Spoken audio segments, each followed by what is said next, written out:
Hi aspirants, this is professor Todd. आज हम दोबारा अपनी जो इंग्लिश लैंग्वेज पेपर है उसके एक नए टॉपिक को छेड़ेंगे, जो है रिपोर्ट राइटिंग। तो रिपोर्ट राइटिंग पहले तो हम देख लेते हैं क्यों इम्पोर्टेंट है। रिपोर्ट राइटिंग इसलिए इम्पोर्टेंट है कि गवर्नमेंट बहुत सारी स्कीम्स, बहुत सारे जॉब फेयर्स या बहुत सारे ऐसे इवेंट्स कराती रहती है जहाँ पे पब्लिक का इंटरेस्ट इन्वॉल्व रहता है। और एडमिनिस्ट्रेशन क्या होता है, एडमिनिस्ट्रेशन को हमेशा धीरे-धीरे इम्प्रूव करने की बहुत ज़रूरत है। तो रिपोर्ट से क्या होता है, रिपोर्ट से आप जो इवेंट्स हुए हैं उसको आप कैप्चर करते हैं, या फिर आप जो इवेंट्स हो चुके हैं उनके अंदर जो प्रॉब्लम्स हैं उनको हाइलाइट कर सकते हैं और कुछ मेजर्स या सजेशंस दे सकते हैं।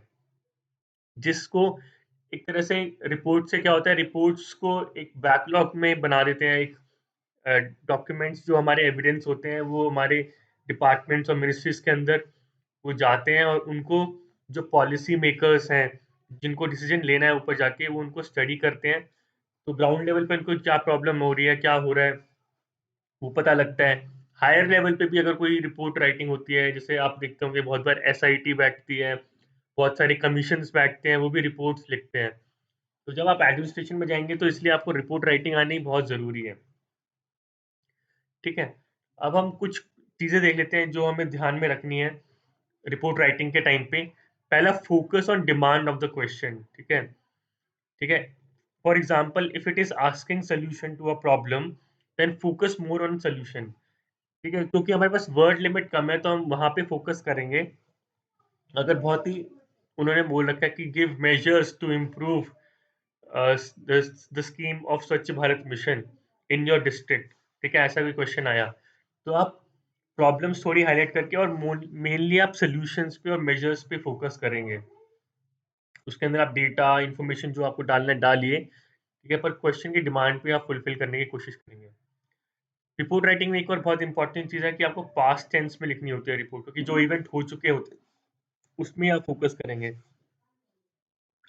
और रिपोर्ट्स हैं जो आपको, जब आप लिखते हैं तो मोस्टली अपने सीनियर्स को लिखते हैं, तो फॉर्मल लैंग्वेज होनी बहुत ज़रूरी है। ठीक है? ऐसा ना हो कि उसको ऑफेंसिव फील करा दें आप। Focus on covering all angles. ठीक है? आप फोकस करें। मैंने अभी आपको बोला कि सॉल्यूशन पे ज़्यादा फोकस करेंगे, पर जब आप रिपोर्ट आप देखते हैं, कहीं भी रिपोर्ट आप पढ़ेंगे किसी मिनिस्ट्री की, तो उसमें एक इंट्रोडक्शन होगा, उसके अंदर ऑब्जर्वेशंस होंगी, उसके अंदर कुछ प्रॉब्लम्स हाइलाइट होंगी, उसके बाद कुछ सॉल्यूशंस होते हैं, कुछ स्टेप्स होंगे। तो ये सारी चीज़ें इसमें इस तरह से रिपोर्ट लिखी जाती है। तो इसी रिपोर्ट के जो फॉर्मेट को हम अपने क्वेश्चन के अकॉर्डिंग मोल्ड कर देंगे, ताकि हम ज़्यादा चीज़ें उस पे फ़ोकस करें, जहाँ पे वो क्वेश्चन पूछा गया है, ताकि ज़्यादा मार्क्स आपको मिलें। आप यूज़ हेडिंग्स, पॉइंट फॉर्मेट भी यूज़ कर सकते हैं बेटर रिप्रेजेंटेशंस के लिए, वो हम आगे देखेंगे कैसे। ठीक है? जैसे एग्ज़ाम्पल, इश्यूज़, सॉल्यूशंस, ऐसी आप हेडिंग्स, सब हेडिंग्स डाल सकते हैं, ताकि जो एग्ज़ामिनर है उसको सामने से क्लियर हो जाए क्या चल रहा है। और खाली एग्ज़ामिनर के लिए नहीं, जब हम नॉर्मल रिपोर्टिंग हम देखते हैं तो उसके अंदर भी ऐसे हेडिंग्स, सब हेडिंग्स होती हैं। तो ये फॉर्मेट मैंने एक छोटा-सा दे दिया आपको। एक हेडिंग होगी, date, place, name of the person writing the report. फिर कंटेंट में इंट्रोडक्शन होगा, अकाउंट ऑफ इवेंट होगा कि क्या-क्या वहाँ हुआ, क्या चल रहा है, क्या इसका अच्छा हुआ, क्या बुरा हुआ। ठीक है? फिर आपके कंक्लूडिंग रिमार्क्स, अगर आप जो भी आप देना चाहेंगे कि आपको क्या लगता है इवेंट हुआ, या फिर जिसके लिए आपसे माँगी गई है, उसका क्या कंक्लूजन है, कुछ है? ठीक है? उसके रिपोर्ट के अंदर व्हाट, मतलब नेम ऑफ द इवेंट या ओकेजन आप दिखाइए। ठीक है? वेयर, कब हुई वो, व्हेन, ठीक है, date and time of activity. ठीक है? Comment on the quality of activities organise हुई हैं। तो ये आगे कुछ कुछ कुछ चीज़ें आप डाल सकते हैं, ताकि आपकी रिपोर्ट और ज़्यादा ऑथेंटिक लगे और एग्जामिनर को भी समझ में आए कि ये अलग अलग एंगल से भी सोचता है, साथ में हर चीज़ को कैप्चर करता है। जब भी आप कुछ ऑब्जर्व करेंगे तो आप काफ़ी चीज़ें कैप्चर कर रहे हैं, वो इसमें दिखाई देगा। अब मैंने छोटा-सा एक एग्ज़ाम्पल बनाया है, ठीक है? कि टाइप ऑफ रिपोर्ट, जैसे आजकल क्या-क्या होता है कि रिपोर्ट्स में कई बार प्रपोज़ल माँगते हैं, कई बार सजेशन रिपोर्ट माँगते हैं। अगर ऐसा एग्ज़ैक्ट क्वेश्चन में पूछा हुआ है, तो आप ऐसे हाइलाइट कर सकते हैं कि प्रपोजल रिपोर्ट या सजेशन रिपोर्ट, तो एग्जामिनर को पता लग जाएगा कि अच्छा, इसको समझ में आ गया कि इसको एग्जैक्टली देना क्या है रिपोर्ट में। अगर ऐसा कुछ नहीं हाईलाइट किया हुआ तो आप इसको इग्नोर कर सकते हैं, तो मैं एग्जाम्पल के तौर पे अभी आपको बताऊंगा आगे। फिर टॉपिक, रिपोर्ट का जो टॉपिक है वो आप डालेंगे जो क्लियरली जो पूछा गया है उससे ही अलाइन होना चाहिए, ताकि एक बार में पढ़ के समझ में आ जाए कि रिपोर्ट किस लिए है। क्योंकि मिनिस्ट्रीज वगैरह के पास बहुत सारी रिपोर्ट्स जाती हैं, और अगर आपका टॉपिक इररेलेवेंट रहा, जो उनको समझ में ना आए, तो शायद वो पढ़े भी ना। फिर डेट, कब डेट, किस डेट को हुई, कहाँ पे आपने रिपोर्टिंग करी है ये। ठीक है, अब ये फॉर्मेट मैंने दिखा रखा है, एक हाई लेवल की इंट्रोडक्शन होगा, बॉडी होगा, बॉडी के अंदर क्या इश्यूज हैं या ऑब्जर्वेशंस हैं, ठीक है, कुछ मेजर्स नीडेड हैं या नहीं है, जैसे कंक्लूजन। तो इस तरह से आप उसको अलाइन और अरेंज कर सकते हैं। ठीक है, अब क्वेश्चन का एक एग्जांपल ले लेते हैं ताकि आपको और क्लैरिटी आए। तो write a report on mega job fair organised by education department in 150 words.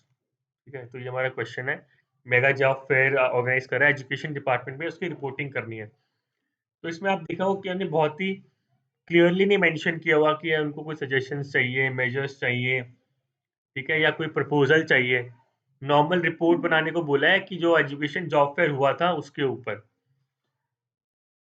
ठीक है, तो ये हमारे पास काफी बड़ा सा क्वेश्चन आ गया, तो इसको हम देखते हैं कैसे टैकल कर सकते हैं बेस्ट वे में।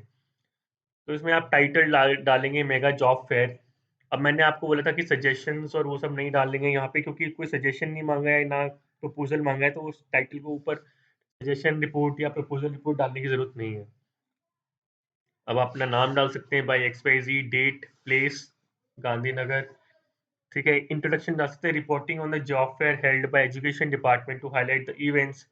अब मैंने इंट्रोडक्शन के अंदर ही देखो मैं क्या क्या रिपोर्ट पे बोलने वाला हूँ वो बता रहा हूँ। Highlight the events, outcomes, shortfall and measures that may be needed. तो जो जॉब फेयर हुआ है उसको मैंने ऑब्जर्व कैसे करा है, उसके जो इवेंट है उसमें क्या क्या हुआ, क्या उसका आउटकम हुआ, कहाँ पे कमी रही, और क्या हमें कुछ मेजर्स लेने चाहिए उसको इम्प्रूव करने के लिए, या कंक्लूजन में ऐसा कुछ डाल सकते हैं। तो फिर इवेंट डिटेल्स मैंने वाला डाला, मैं बस बहुत शॉर्ट में दिखा रहा हूँ, ऐसे एग्जैक्टली आपको ऐसे ही नहीं लिखना है, वो क्वेश्चन पे डिपेंड करेगा। तो job fair held at ABC place on 29 January 2022. A lot of participants numbering about 20,000 participated from many districts. ठीक है, बहुत शॉर्ट में मैंने ऐसे इंट्रोडक्शन इवेंट के डिटेल्स दे दी। इसमें थोड़ा सा और आप ऐड कर सकते हैं। ठीक है, आउटकम क्या है, जैसे इसमें आप कंपनी भी डाल सकते हैं, कितनी कंपनीज ने पार्टिसिपेट किया। ठीक है, आउटकम क्या रहा, 20,000 में से 2,000 को offer jobs on the spot job उनको मिल गई, तो ये भी बहुत बड़ी बात है। और फिर 15,000 did not have adequate skills. ठीक है, तो क्योंकि आप देखा होगा इंडिया के अंदर स्किल्ड पॉपुलेशन बहुत कम है, तो ऐसा वहाँ पे आपको नॉर्मल मिलेगा। इसमें आप और डिटेल्स भी ऐड कर सकते हैं कि कंपनीज, कितनी कंपनीज ने क्या करा, कैसे करा, वो आप इसमें ऐड कर सकते हैं। शॉर्ट कमिंग्स आप डाल सकते हैं कि सारे यूथ को अ, इसके बारे में पता नहीं लगा क्योंकि एडुकेटली प्रमोशन नहीं हुआ था, जो प्लेस था वो पुअर कनेक्टिविटी थी, और लेस स्किल्ड पीपल रीच्ड। ठीक है, ऐसे कुछ आप शॉर्ट कमिंग्स डाल सकते हैं। फिर conclusion, it was a success despite all the issues. अब क्योंकि आप 2,000 लोगों को जॉब भी मिली है, अगर वो नहीं जॉब फेयर नहीं करते तब उनको जॉब्स कैसे मिलती। ठीक है, अब हम थोड़ा कंक्लूजन डाल सकते हैं, जैसे need better promotion, better connected venues and should be held in all district, क्योंकि हर डिस्ट्रिक्ट में से लोग गांधीनगर या फिर जो भी जिस जगह पे एक जगह पे जॉब फेयर हो रहा है वहाँ पे नहीं पहुँच सकते हैं, और गुजरात वैसे ही बहुत बड़ा है, तो आप ऐसा कुछ सजेस्ट कर सकते हैं। तो ये था रिपोर्ट के बारे में। तो अगर आपके कोई भी क्वेश्चंस हैं या कुछ भी हैं तो आप कमेंट्स में डाल सकते हैं, हम उनको आगे ले सकते हैं। Thank you, bye.